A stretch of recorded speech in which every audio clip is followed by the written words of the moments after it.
Talks. Di sini saya Yuda Gala Pratama sebagai host di podcast kali ini akan membahas tentang transformasi digital di bidang agribisnis. Nah, sebelum itu di sini saya mengundang dua narasumber dari Fakultas Pertanian yang dimana boleh diperkenalkan dulu dari kakak yang ini.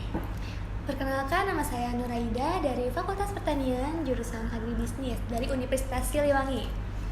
Oke, perkenalkan nama saya Nurul Salwa dari Fakultas Pertanian Universitas Siliwangi. Oke, terkait tentang transformasi digital nih, saya mau tanya tentang apa sih transformasi digital itu yang kalian tahu? Oke, jadi transformasi digital di bidang agribisnis adalah transformasi digital dalam berbagai rantai bidang pertanian. Nah, untuk rantainya itu kan banyak ya, mau tahu juga kan kalian? Nah, dijelasin sama Kak Nurul nih. Jadi rantai nilai pertanian itu dimulai dari produksi, pengolahan, distribusi, pemasaran hingga lelang keuangan. Gitu. Oke, kalau misalnya nih perbedaan dari digital ke manual di segi pertanian itu apa coba? Yang paling saya lihat di lapangan gitu ya. Contohnya tuh dulu petani mencatat hasil taninya di kertas gitu, Kak. Kan itu agak susah, terus gak real time.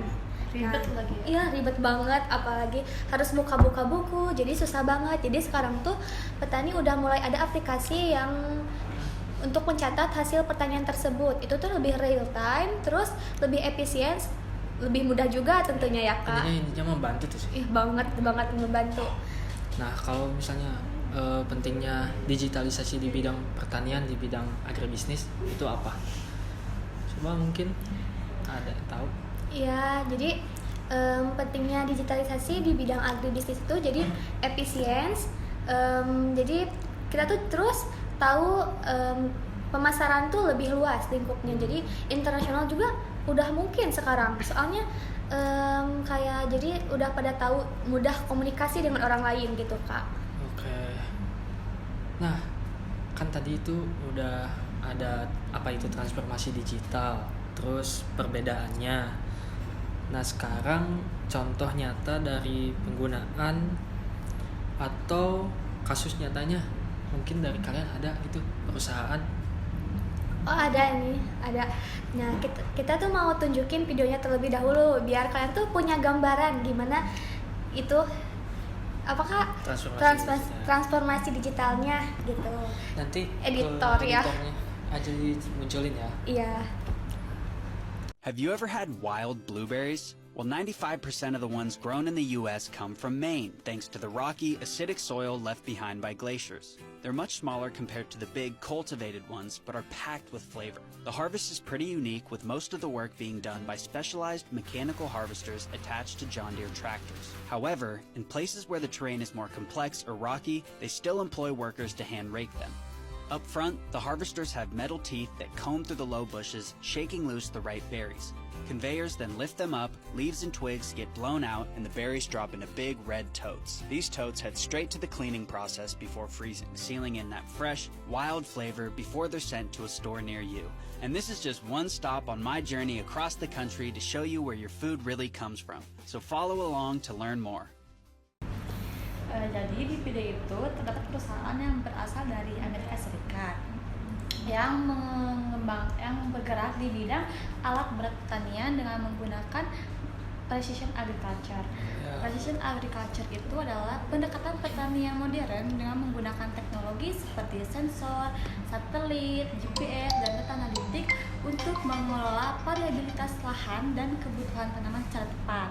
Jadi tujuannya itu untuk mengoptimalkan hasil panen, menghemat penggunaan pupuk, air, dan pestisida, juga menjaga keberlanjutan lingkungan. Oke. Tapi tadi saya lihat di video ya, traktornya gede banget soalnya. Iya, itu traktor Ijo-ijo lagi kayak peperta. Iya kan pertanian banget, Kak. Boleh. Tentunya. Nah, kalau misalnya kan tadi udah dilihat nih traktornya itu gede, terus pasti biayanya juga mahal. Nah, peluang sama tantangan di transformasi digital itu apa sih? Peluang dan tantangannya itu pasti banyak banget ya, tapi saya nggak bakalan nyebutin satu-satu ya, paling beberapa gitu. Untuk peluangnya itu ya ada efisiensi biaya produksi, terus akses pasar itu lebih luas hingga bisa nyampe ke internasional. Oke. Juga kemampuan pengambilan keputusan berbasis data yang lebih baik. Ya, untuk tantangannya itu juga banyak sekali ya, apalagi tantangannya ya Kak. Jadi Apa tuh? bisa dilihat tantangannya itu kurangnya literasi digital di bidang pertanian ini. Kayak petani juga bisa dilihat di lapangan, petani sekarang tuh udah kebanyakan yang pada tua. Sekarang Jadi nggak anak ada muda, regenerasi. ya anak-anak muda kurang tertarik lah ke bidang pertanian. Jadi harus ada kayak pembelajaran literasi digital itu, juga harganya tentu sangat mahal, lumayan gitu untuk para petani. Gimana ya, Iya. murah gak ada. Iya. Jadi harus ada dukungan menurut saya ya dari pemerintah juga nih. Sebagai modal awal. Iya, jangan hanya mengandalkan diri sendiri gitu. Soalnya gak akan kecapai kayaknya ya, agak sulit gitu guys.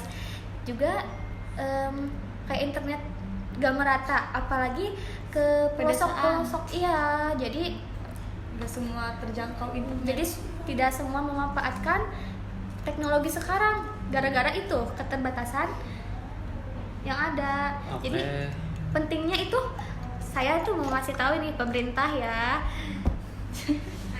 lirik dong di bidang pertanian nih. Jadi biar lebih semangat petani juga. Jadi anak muda juga terdorong gitu untuk masuk ke pertanian ini Kak. Oke, bagus banget, sumpah itu pertanyaannya bagus banget. Terus sumber-sumbernya juga pasti nanti jelas kan. Iya. Nah, mungkin dari sini tuh kita bisa tahu kalau misalnya transformasi digital itu bukan pilihan, tapi suatu kebutuhan. Iya. Dimana supaya pertanian kita itu lebih maju, lebih adil, dan juga lebih sejahtera petaninya. Nah, mungkin podcast kali ini tuh dicukupkan buat segini aja dulu. Buat next kedepannya pasti bakal ada lagi dari kita podcast tentang transformasi digital atau lainnya. Dan akhir kata mungkin ya masih banyak kekurangan lah di podcast ini juga. Saya sebagai host dan juga dua narasumber ini mohon maaf kepada teman-teman, mungkin masih banyak kurangnya, dan sampai jumpa di episode selanjutnya. Oke. Bye guys, sampai bertemu lagi.